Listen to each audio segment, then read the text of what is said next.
May liability ba ang isang baliw just in case nakagawa ito ng isang krimen? Alamin natin.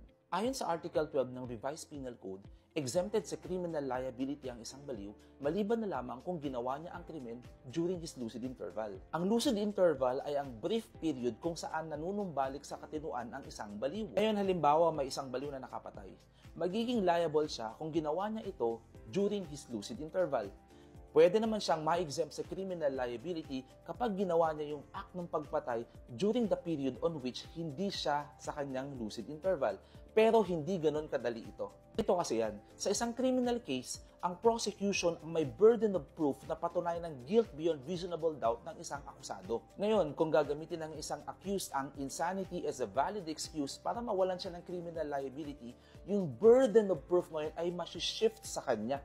Kailangan niyang mapatunayan ngayon na siya ay completely deprived of reason during the period na ginagawa niya yung krimen. Kasi ayon sa Article 800 ng New Civil Code, every person is presumed to be sane. Sa People v. Panya, nilatag ng Supreme Court ang tatlong tests upang magamit ang insanity as a valid defense. Unang test ay dapat mapatunayan na ang insanity ay present during the commission of the crime. Ikalawang test ay dapat medically proven na ang insanity ang primary cause ng krimen. Ang ikatlong test naman ay dapat mapatunayan na ang epekto ng insanity ay ang inability upang ma-appreciate ang nature at quality o ang wrongfulness ng isang action. Kaya madaling sabihin ng isang akusado na siya ay baliw, pero napakahirap na papatunayan ito. O siya, ito si Attorney Ian na nagsasabing, alamin natin ang batas upang mamuhay tayo sa mundo ng hindi marahas. Hanggang sa muli. May liability ba ang isang netizen kapag nag-share o nag-like siya ng isang libelous post? Pwede ba siya makasuhan ng cyber libel? Yan ang pag-uusapan natin ngayon.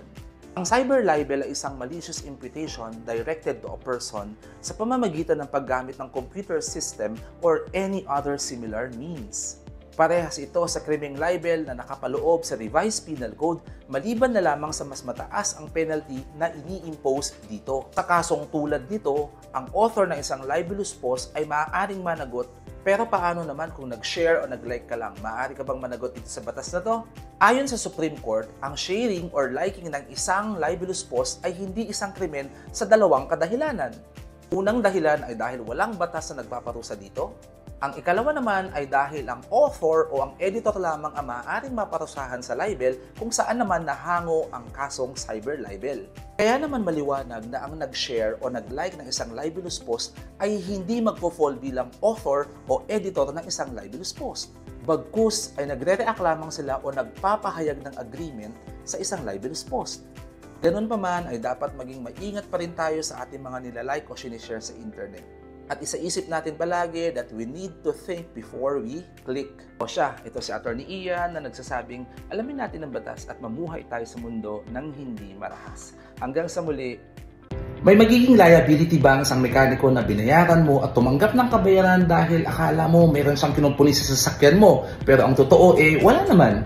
Ang tamang sagot dyan ay, syempre meron. Basehan natin dito ay ang Article 316, Paragraph 5 ng Revised Penal Code. Ito ay tumatalakay sa other forms of swindling. Maaaring makulong o mapagbayad ng fine ang sino man na mapatutunayang tumanggap ng compensation na ibinigay sa kanya. Tapos ang payment na ito ay pinaniniwalaan na kabayaran doon sa mga services na nirender niya o sa labor na pinerform niya. While in fact, wala naman talaga siyang binigay na services o labor. Kaya nararapat lamang na pumunta tayo sa mga pinaka-trusted dating mekaniko upang hindi tayo baloko.